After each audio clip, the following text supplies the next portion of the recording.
좋은 아침입니다. 서차원 목사입니다. 오늘도 하나님 나라의 시민권자요 거룩한 성도의 모습으로 살아가는 좋은 날이길 축복합니다. 오늘 우리가 함께 읽고 나누려는 하나님의 말씀은 에베소서 2장 17절로 19절까지의 말씀입니다.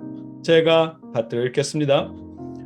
또 오셔서 먼 데 있는 너희에게 평안을 전하시고 가까운 데 있는 자들에게 평안을 전하셨으니 이는 그로 말미암아 우리 둘이 한 성령 안에서 아버지께 나아감을 얻게 하려 하심이라. 그러므로 이제부터 너희는 외인도 아니요 나그네도 아니요 오직 성도들과 동일한 시민이요 하나님의 권속이라. 아멘. 과거에 하나님의 백성이 되는 조건은 성경 말씀에 기록된 할례와 율법이었습니다.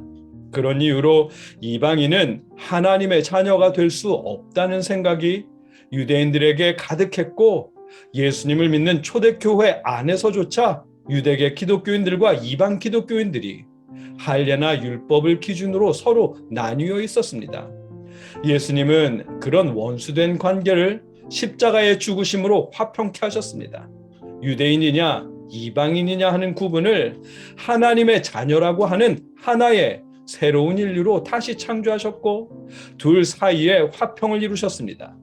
예수님이 이루신 화평을 율법이나 할례나 그 무엇도 빼앗겨서는 안 된다는 사실을 알게 하셨습니다. 어제 나눈 말씀입니다. 오늘 말씀은 이방인 기독교인들에게 하나님의 나라의 시민권자가 되었다며 정체성을 확인시켜 주십니다. 17절 말씀입니다.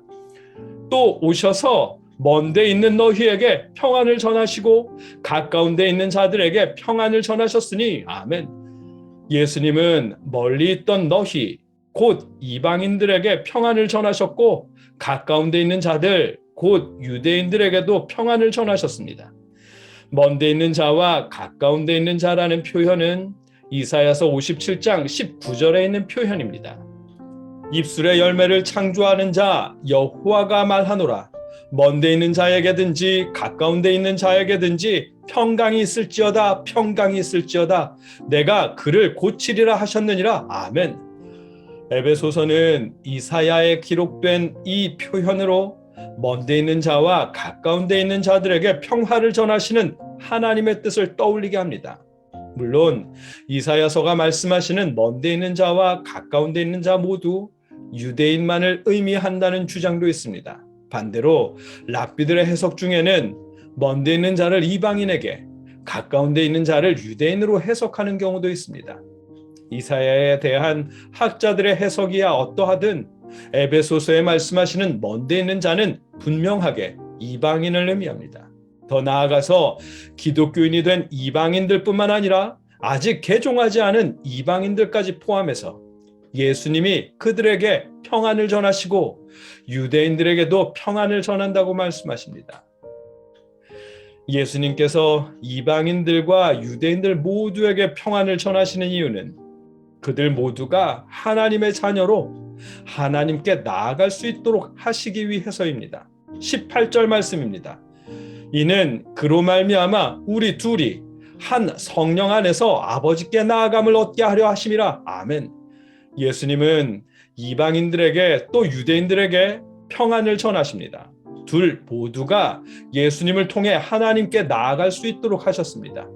이 말씀에서 나아가다라는 표현은 왕을 알현하기 위해 나아갈 때 사용하는 단어였다고 합니다. 과거에는 하나님의 백성인 유대인들만 왕 되신 하나님을 뵈러 나갈 수 있었습니다.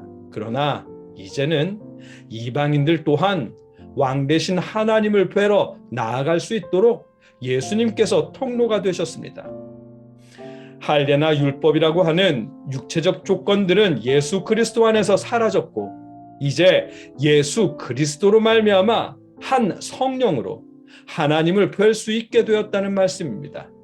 육체적 조건이 아닌 영적인 조건으로 하나님을 뵐 수 있게 되었다는 말씀입니다. 뿐만 아니라 하나님의 시민이고 하나님의 권속이 되었다고 말씀하십니다. 19절 말씀입니다. 그러므로 이제부터 너희는 외인도 아니요 나그네도 아니요 오직 성도들과 동일한 시민이요 하나님의 권속이라. 아멘. 이제 예수님을 믿고 하나님의 자녀가 된 사람들은 더 이상 이방인이 아닙니다. 이제는 하나님의 거룩한 백성, 성도와 동일한 하나님 나라의 시민이 되었습니다. 한국에서만 살아오신 분들에게는 시민권의 의미가 그다지 다가오지 않을 텐데요. 외국에 나가서 사시는 분들은 그 나라의 시민권이나 혹은 영주권의 의미가 얼마나 큰지 알고 있을 것입니다.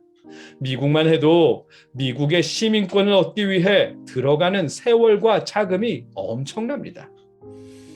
초대교회 시대에도 마찬가지였습니다. 로마의 시민권자라는 사실만으로도 큰 힘이 있었습니다. 그 예가 사도행전 16장에 있습니다. 빌립보의 치안관들이 유대인인 바울을 때렸다가 바울이 로마 시민이라는 사실을 깨닫는 순간 옥에 갇힌 바울에게 찾아가서 싹싹 빌 정도로 두려워했습니다. 또 사도행전 22장 28절에는 유대인인 줄 알고 재판 없이 바울을 매질하려던 예루살렘의 천부장이 바울의 신분이 로마 시민인 것을 알고는 천부장이 대답하되 나는 돈을 많이 들여 이 시민권을 얻었노라. 바울이 이르되 나는 나면서부터라 하니 아멘. 이렇게 대화한 일이 있습니다. 로마의 시민권자라는 사실은 이처럼 천부장이라는 군사 장교에게 존중받을 만큼 큰 힘이었습니다.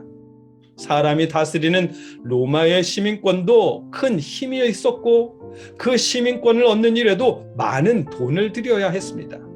그런데 오늘 에베소서의 말씀은 이방인들의 아무런 노력 없이 예수 그리스도로 말미암아 하나님 나라의 시민권자가 되었다고 말씀하십니다.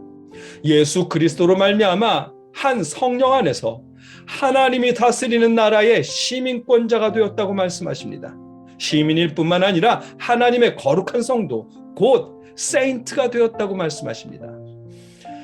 과거에는 이방인이라고 천시받았겠지만 이제는 하나님 나라의 시민권자요 거룩한 성도가 되었다고 자긍심과 자부심을 갖도록 격을 갖추도록 말씀하십니다. 오늘 본문의 내용입니다. 이 말씀은 초대교회 이방인들에게 하신 말씀이지만 지금 여러분과 저에게도 하시는 말씀입니다. 우리는 예수님을 통해 하나님 나라의 시민권자요 하나님의 자녀이며 거룩한 성도가 되었습니다. 먹고 마시는 일로 그 자격을 박탈당할 리 없겠지만 그렇더라도 하나님 나라의 시민이며 거룩한 성도로서 그 격을 갖추어야 합니다.